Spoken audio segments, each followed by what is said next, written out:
మీ మోకాల నొప్పులకు ఎటువంటి సర్జరీ లేకుండా ఎపియాన్ పెయిన్ క్లినిక్ అందిస్తున్న అత్యాధునిక చికిత్స. Welcome to Sumanti. నేను మీ సుమంటి వినాయక్. కోల్కతా ఇన్సిడెంట్కి సంబంధించినటువంటి వాటిలో ప్రతి ఒక్కరు అప్డేట్ అడుగుతున్నారు కదా. ఒక షాకింగ్ అప్డేట్ అయితే బయటికి రావడం జరిగింది. నిజంగా చాలా బాధాకరం అని చెప్పి చెప్పడంలో ఏమాత్రం సందేహం లేదు. ఎందుకు అని అంటే సందీప్ ఘోష్కి సంబంధించినటువంటి విషయం, అభిజిత్ మండల్కి సంబంధించినటువంటి విషయంలో కనుక మనం చూసుకుంటే బెయిల్ రావడం జరిగింది. అయితే దీనికి సంబంధించినటువంటి పూర్తి డీటెయిల్స్ ఏంటి అనేది రెగ్యులర్గా మమ్మల్ని ఫాలో అయ్యేటువంటి వాళ్ళు, అంటే నన్ను రవీంద్రనాథ్ గారిని ఫాలో అయ్యేటువంటి వాళ్ళు ఎవరైతే ఉంటారో ఈ వీడియో మొత్తం పూర్తిగా చూడండి. Coming to subject. Hello sir. Hi అండి నాగరాజ్ గారు. సార్, చాలా మంది ఇప్పటికీ కూడా నేను బయటికి వెళ్తే అడుగుతూ ఉంటారు, ఏమైంది కోల్కతా ఇన్సిడెంట్కి సంబంధించి మీరు మాట్లాడుకున్నారు కదా అని చెప్పేసి. ఓవరాల్గా ఏం జరిగింది సార్? అసలు బెయిల్ రావటం అనేది అయితే జరిగింది. యావత్ దేశాన్ని కదిపిన కలకత్తా ఉదంతం ఏదైతే జస్టిస్ ఫర్ అభియాన్ చెప్పి మొత్తం ఓన్లీ కలకత్తా ఒకటి కాకుండా యావత్ భారతదేశాన్ని, ప్రపంచాన్ని కూడా కదిపినటువంటి ఒక సంఘటన ఆర్జికర్ మెడికల్ కాలేజీలో ఆగస్టు 9 జరిగింది. ముఖ్యంగా అభయ్ మీద అత్యాచారం, హత్య సంబంధించినటువంటి రకరకాల మార్పుల్ని మనం కంటిన్యూగా కొన్ని వందల ఎపిసోడ్స్లో చేసాం నాగరాజ్ గారు. అయితే దీనికి సంబంధించి వ్యవస్థల మీద నమ్మకం పోయిందా, న్యాయ వ్యవస్థ మీద నమ్మకం పోయింది అన్నట్టుగా యావత్ భారతదేశాన్ని కూడా ఒక సంచలనంగా పేర్కొన్నటువంటి ఒక న్యూస్ రావడం జరిగింది.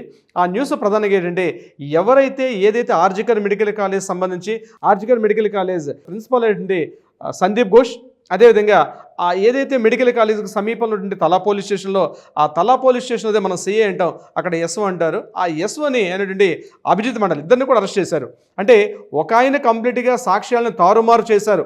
సందీప్ ఘోష్ తన మెడికల్ కాలేజీలో 3వ ఫ్లోర్లో జరిగినటువంటి ఏదైతే సంఘటన జరిగిందో, ఏదైతే అత్యాచారం జరిగిందో ఆ కేసుకు సంబంధించి పూర్తిగా సాక్ష్యాధారాలను తారుమారు చేయడంలో కీలక పాత్ర పోషించారు అన్నటువంటి విషయంలో సందీప్ ఘోష్ గారిని అరెస్ట్ చేశారు. అంటే సందీప్ ఘోష్ మీద 2 కేసులు నమోదైనాయి. ఒకటి ఆర్థిక అవకతవకలు పాల్పడ్డారు, కాలేజీలో వచ్చినటువంటి అనేక ఫండ్స్ని ఆయన మిస్లీడ్ చేశారు, డైవర్ట్ చేశారని చెప్పి ఎన్ఫోర్స్మెంట్ డైరెక్టరేట్ కేసు పెట్టారు.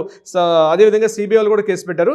ఈ 2 కాకుండా ప్రధానంగా ఈ కేసుకు సంబంధించి ఏదైతే అభయ్ యొక్క అత్యాచారం సంబంధించి ఏదైతే కేసు జరిగిందో దాంట్లో కీలకంగా సాక్ష్యాలను తారుమారు చేశారు అన్నటువంటి విషయం మీద ఈయన మీద కూడా ఎఫ్ఐఆర్ నమోదైంది. అదేవిధంగా దీనికి సంబంధించి అభిజిత్ మండల్ ఎవరైతే ఇప్పుడు నేను చెప్పినటువంటి తలా పోలీస్ స్టేషన్ ఎస్ఓ అయినటువంటి అతను కూడా వీళ్ళిద్దరూ కుమ్మక్కయ్యి ఈ కేసును పూర్తిగా తప్పుదోవ పట్టించారు. ఆయన కంప్లీట్గా ఎఫ్ఐఆర్ నమోదు చేయడంలో పూర్తిగా ఆయన కాస్త కీలకంగా ప్రధాన పాత్ర పోషించిన విషయం మీద వీళ్ళిద్దరిని కూడా అరెస్ట్ చేయడం జరిగింది. అయితే ముందుగా ఈ సంఘటన జరిగిన తర్వాత ఇమ్మీడియట్గా పోలీసులు, అంటే లోకల్ పోలీసులకి ఈ కేసును అప్పగిస్తే అక్కడున్న సెల్డా కోర్టు లోకల్ పోలీసుల కన్నా సిబిఐ ప్రధానంగా అద్భుతంగా పనిచేస్తుంది. ఈ లోకల్ అయితే ఇన్ఫ్లుయెన్స్ చేస్తారు లోకల్ పోలీసుల మీద, కాబట్టి సిబిఐ అయితే పూర్తిగా ఒక నిరూపణ చేస్తున్న ఉద్దేశంతో సిబిఐకి హ్యాండ్ ఓవర్ చేయడం జరిగింది. సిబిఐ ఈ విషయం చెప్పడం నేను చాలా బాధపడుతున్నానండి. ఫస్ట్ ఆఫ్ ఒక అడ్వకేట్గా నేను చాలా బాధపడుతుంది ఏంటంటే, 90 రోజుల పాటు అంటే యాజ్ పర్ లీగల్ రూల్స్ ప్రకారం 90 రోజుల్లో ఒక కేసు అరెస్ట్ అయిన తర్వాత వితిన్ 90 డేస్లో ఛార్జ్ షీట్ ఫైల్ చేయకపోతే బై డిఫాల్ట్ ఎట్టి పరిస్థితుల్లో అయినా సరే అతను ఎవరైతే అరెస్ట్ చేశారో ఆ వ్యక్తికి బెయిల్ మంజూరు చేయడం బై డిఫాల్ట్ జరుగుతుంది. ఇది మన యొక్క న్యాయ వ్యవస్థ యొక్క విధి విధాన రూపకల్పన. అయితే ఈ విషయం తెలిసి కూడా సిబిఐ వాళ్ళు వితిన్ 90 డేస్లో ఈ కేసుకు సంబంధించి ఒకటి సాక్ష్యాధారాలు తారుమారు చేశారనే విషయం కావచ్చు, ఇంకొకటి ఎఫ్ఐఆర్ నమోదు చేయడంలో కూడా జాప్యం చేశాడు. ఈ 2 అభియోగాలతో ఎదుర్కొన్నటువంటి అభిజిత్ మండల్, సందీప్ ఘోష్ ఇద్దరి మీద కూడా ఛార్జ్ షీట్ ఫైల్ చేయడంలో 90 డేస్ మాకు సరిపోదు, అదనంగా మరికొద్ది రోజులు కావాలని చెప్పి నిన్న శనివారం నాడు అక్కడ కోర్టులో మాట్లాడిన తర్వాత ఇమీడియట్గా అభిజిత్ మండల్ యొక్క అడ్వకేట్స్ ఎవరైతే ఉన్నారో సిబిఐ ఛార్జ్ షీట్ ఫైల్ చేయలేదు కాబట్టి మాకు ఇమీడియట్గా బెయిల్ శాంక్షన్ చేయమని చెప్పి అడగడం, బెయిల్ మంజూరు చేయడం కూడా ఇమీడియట్గా వడివడిగా జరిగిపోయి ఆ 2 సంఘటనలు కూడా. సో ఈవినింగ్ 5 o'clockకి ఇద్దరు కూడా బెయిల్ ఇష్యూ చేయడం జరిగింది. అత్యంత బాధాకరమైన విషయం అంటే, యావత్ దేశాన్ని కదిపినటువంటి ఈ కేసు సంబంధించి అభిజిత్ మండలికి అదేవిధంగా సందీప్ ఘోష్కి బెయిల్ రావడం వల్ల ఎంటైర్ కలకత్తా నగరం భగ్గుమంటుంది. టోటల్గా ఎంటైర్ స్టేట్ మొత్తం కూడా నిన్న ఇమీడియట్గా west Bengal junior doctors front అయితే వెంటనే రోడ్డు మీదకి వచ్చి నిరసనలు తెలపడం కూడా జరిపారు. ఇది కాకుండా కరుణామయ సెంటర్ నుంచి డైరెక్ట్గా సిల్డా హైకోర్టు వరకు ఎక్కడైతే ఉందో ఆ సిజిఓ కాంప్లెక్స్ వరకు కంప్లీట్గా వేలాది మంది కార్యకర్తలు గుమిగూడి ఇమ్మీడియట్గా ఎప్పుడైతే న్యూస్ వచ్చేసిందో, న్యూస్ రావడంతో ఇమ్మీడియట్గా 100,000 మంది వెళ్ళి సిబిఐ ఆఫీస్ ముందర ఎందుకు మీరు వితిన్ 90 డేస్లో మీరు ఎందుకు చేయలేకపోయారు, మీ మీద కోర్టు కూడా నమ్మకం పెట్టుకుని ఒక ఏజెన్సీ మీది, అంటే ఒక కేంద్ర దర్యాప్తు సంస్థ, ఒక ఇండిపెండెంట్ బాడీ మీది, మీరు ఏ రాష్ట్ర ప్రభుత్వాన్ని కానీ కేంద్ర ప్రభుత్వాన్ని కూడా కాకుండా ఒక ఇండిపెండెంట్ దర్యాప్తు సంస్థ మీరు చేయలేకపోయారు, కారణాలు చెప్పాల్సిన అవసరం దేశ ప్రజానీకంకి మీరు సమాధానం చెప్పాలన్నటువంటి ఒక కారణంతో ఎంటైర్ రాష్ట్ర వ్యాప్తంగా ఉన్నటువంటి అనేక మంది జూనియర్ డాక్టర్స్ ఇమీడియట్గా కరుణామయ సెంటర్ నుంచి ఆ ఆ ప్రదేశానికి వెళ్ళడం, ఇమీడియట్గా వాళ్ళందరూ కూడా అడిగినప్పుడు కూడా పోలీసులు పెద్ద లాఠీ చార్జ్ చేయడం, ఒక అల్లకల్లోలం మళ్ళీ కలకత్తా నగరంలో స్తబ్దంగా ఉన్నటువంటి కలకత్తా నగరంలో మరలా అలజడి రేగే ప్రయత్నం జరిగింది. దీనికి సంబంధించి రాష్ట్రంలో అందరూ కూడా ఇది మమతా బెనర్జీ గారు ఇందులో ఏమైనా కీలకమైన హస్తంగా ఉందా, ఈవెన్ సిబిఐని కూడా ఇన్ఫ్లుయెన్స్ చేసే స్థాయికి మమతా బెనర్జీ గారు వెళ్ళేలా, ఎందుకు కేంద్ర ప్రభుత్వం దీని మీద చర్యలు తీసుకోవడం లేదు అన్న విషయం మీద ఇప్పటికి ఒక మిలీనియం క్వశ్చన్గా అయితే మిగిలిపోయింది. అయితే ఈ రెండు ఇలా జరుగుతుండగా మరొక ఇంట్రెస్టింగ్ న్యూస్ ఏంటంటే ఉందంటే, ముఖ్యంగా యాక్చువల్గా ఈ కేసు జరగగానే ప్రభుత్వం అంటే రాష్ట్ర ప్రభుత్వం ఇమీడియట్గా ఈ తల్లిదండ్రులు బాధిత కుటుంబీకురాలు యొక్క తల్లిదండ్రులకు సంబంధించి ఒక వ్యక్తిని ఒక న్యాయవాదిగా అపాయింట్ చేశారు. బాధిత కుటుంబీకురాలు ఎవరైతే ఉన్నారో ఈ అభయకి సంబంధించిన పేరెంట్స్ సపోర్ట్గా వికాస్ రంజన్ భట్టాచార్య అనేటువంటి ఒక న్యాయవాద బృందాన్ని ఏర్పాటు చేయడం జరిగింది. అయితే ఆ న్యాయవాద బృందం కరెక్ట్గా పనిచేయట్లేదని చెప్పి మరలా ఇమీడియట్గా సెప్టెంబర్లో, అంటే ఆగస్టులో ఈ సంఘటన జరిగింది, సెప్టెంబర్లో వికాస్ రంజన్ భట్టాచార్య దగ్గర నుంచి ఇమీడియట్గా వృందా గ్రోవర్కి చాలా పవర్ఫుల్ అసోసియేట్స్.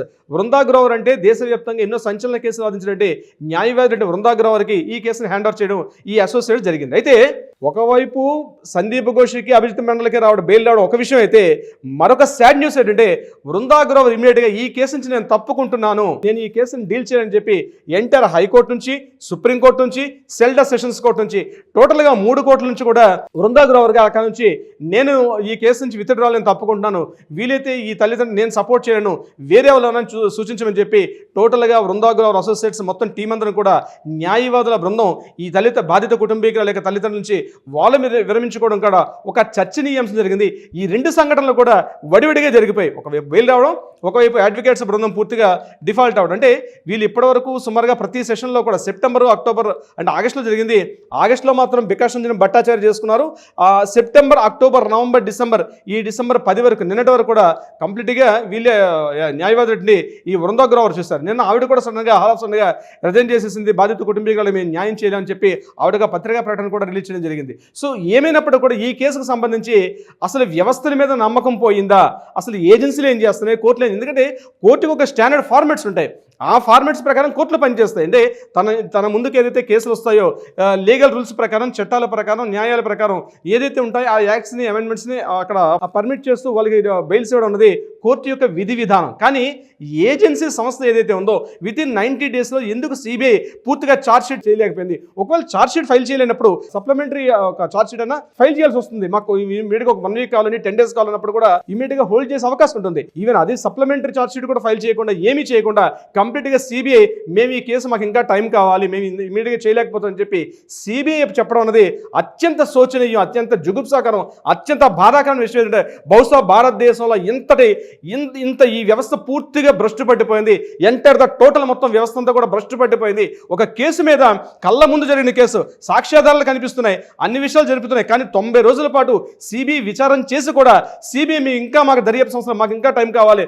ఒకవైపు తెలుసు దర్యాప్తు బృందానికి సహకరించట్లేదు సందీప్ ఘోష్ అని చెప్పి, అయితే సందీప్ ఘోష్ మీద తెలుస్తోంది సాక్ష్యాధారాలను రూపమాపు చేశాడు. ఎందుకంటే సంఘటన 9 జరిగింది, 10వ తారీఖు అంటే ఇమీడియట్గా అక్కడ ఉండే సాక్ష్యాధారాలను కూడా పూర్తిగా రూపమాపే పనులు చేశాడు సందీప్ ఘోష్. ఆ విషయం యావత్ దేశం కూడా చూశారు. దానికి సంబంధించిన సాక్ష్యాధారాలు కూడా మీడియా వర్గాలు కూడా బయట పెట్టడం జరిగింది. ఇది కంటికి కనిపిస్తున్నటువంటి evidences. At the same time తలామండల్లో పిఎస్లో కూడా కేసు నమోదైన టైమింగ్స్ కూడా కంప్లీట్గా మనకి ఎఫ్ఐఆర్ నమోదైన సమయం కూడా సుమారుగా మార్నింగ్ 3:30-4 గంటలు జరిగితే రాత్రి 10 గంటల వరకు ఎఫ్ఐఆర్ నమోదు చేయకపోవడం, ఇన్ని రకాల తప్పులు ఇటువైపు అభిజిత్ మండలి కనిపిస్తున్నాయి, సందీప్ ఘోష్ కనిపిస్తున్నప్పుడు కూడా ఇమీడియట్గా ఈ 2 ఫైల్ చేయడం విషయంలో ఎందుకు ఇంత నిర్లిప్తత, ఎందుకు ఇంత నిర్వేదం, ఎందుకు ఈ సిస్టమ్స్ ఎందుకు ఫెయిల్ అవుతున్నాయి? ఒక బాధితురాలు ఎవరైతే ఉన్నారో అభయకి మాత్రం న్యాయం జరగలేదు. 90 డేస్ అవుతుంది పూర్తిగా కలకత్తా అత్యాచారానికి సంబంధించి, వైద్యురాల ఘటనకు సంబంధించి పూర్తిగా మన వ్యవస్థ యొక్క లోపం, ప్రభుత్వాలు కాకుండా పూర్తిగా వ్యవస్థలన్నీ కూడా భ్రష్టు పట్టిపోయాయి. అందుకే రోజుకు కేసు చూస్తున్నాం నాగరాజు గారు. ఈ మధ్య వ్యవస్థ మొన్న రీసెంట్గా మనం ఒక అతుల్ సుభాష్ ఒక అబ్బాయిని చూసాం, వ్యవస్థ మీద పూర్తిగా న్యాయ వ్యవస్థ మీద ఆయన ఒక వ్యవస్థ మీద కోపంతో తను సూసైడ్ చేసుకున్న సంఘటన కూడా మనం అతుల్ సుభాష్ విషయంలో కూడా ఇదే జరిగింది. ఇక్కడ ద సేమ్ టైం ఇక్కడ కలకత్తా విషయంలో ఇంకెంతమంది ప్రాణాలు పోవాలి, ఇంకెంతమంది పోవాలి? న్యాయవాదులు కూడా మేము ఈ కేసు వాదించని చెప్పి బయటికి వెళ్ళిపోవడం ఏంటంటే ఎవరు ఒత్తిళ్లు పనిచేస్తున్నాయి? సెంట్రల్ గవర్నమెంట్ ఏం చేస్తుంది? రాష్ట్ర ప్రభుత్వం ఒకవేళ ఫెయిల్ అవుతున్నప్పుడు ఆరోగ్య శాఖ మంత్రి పోస్టు తన దగ్గర పెట్టుకున్నారు, హోమ్ మినిస్టర్ తన చేతిలో పెట్టుకున్నారు, ముఖ్యమంత్రిగా ఉంటూ ఇన్ని రకాల పోస్టులు తన చేతిలో ఉంటూ వ్యవస్థని ఏ రకంగా ఇన్ఫ్లుయెన్స్ చేస్తున్నదానికి పూర్తిగా ఈ రోజు అభిజిత్ మండలికి, సందీప్ ఘోష్కి బెయిల్ రావడానికి పూర్తిగా రాష్ట్ర ప్రభుత్వం పెద్ద భారీ మూల్యం చెల్లించుకుంటుంది. ఏదేమైనప్పుడు కూడా ఈ రోజు కలకత్తా వ్యాప్తంగా ఉన్నటువంటి వైద్య వ్యవస్థ మొత్తం కూడా పూర్తిగా భ్రష్టు పట్టిపోయి ఉందని చెప్పడంలో ఎటువంటి సందేహం లేదు నాగరాజు గారు. అయితే చివరిలో కొసమార్పు ఏంటంటే సందీప్ ఘోష్కి బెయిల్ వచ్చినప్పుడు కూడా ఇక్కడ జరిగిన విషయం ఏంటంటే సందీప్ ఘోష్ ఈ కేసు సంబంధించిన బెయిల్ వచ్చింది, కానీ ఆర్థిక అవకతవకలు ఫినాన్షియల్ ఆ డిస్టర్బెన్సెస్ ఏదైతే ఉందో దానికి సంబంధించి ఇంకా ఆయన జైల్లో ఉన్నాడు. ఆయన బహుశా వాటిలో ఏంటి వీటిలో మెయిన్ కేసులో వచ్చేసింది కాబట్టి 1-2 డేస్లో అది కూడా వచ్చే అవకాశం ఉంటుంది. అయితే ఈ రోజుగా మాత్రం సందీప్ ఘోష్ జైల్లో ఉన్నాడు. అభిజిత్ మండల్ మేబీ ఇవాళ సాయంత్రం రేపు మార్నింగ్ కల్లా అభిజిత్ మండల్ అయితే బెయిల్ నుంచి బయటకు వచ్చేస్తాడు అని వాళ్ళ అడ్వకేట్ కూడా చెప్పడం జరిగింది. కానీ సందీప్ ఘోష్ మాత్రం ఇంకా జైల్లో ఉన్నాడు. ఎందుకంటే ఈ కేసు మీద బెయిల్ వచ్చింది, కానీ మిగిలిన ఇంకో 2 కేసులు ఉంది కాబట్టి ఏదేమైనప్పటికీ కూడా ఈ కేసులో కూడా బెయిల్ రావడం మాత్రం ఎవరు కూడా హర్షించదగ్గ విషయం కాదు. ఎవరు కూడా యాక్సెప్టెన్స్ భారత ప్రజానీకం మొత్తం కూడా తలదించుకొని సిగ్గుగా ఉన్న వ్యవస్థ అయితే కనిపిస్తోంది నాగరాజు గారు. చాలా దారుణం అండి నిజంగా. తలుచుకుంటే కూడా చాలా బాధగా ఉంది. చూద్దాం, ఏదేమైనా we want justice, we demand justice. Thank you so much Ravindranath garu. Thank you so much Nagaraju గారు.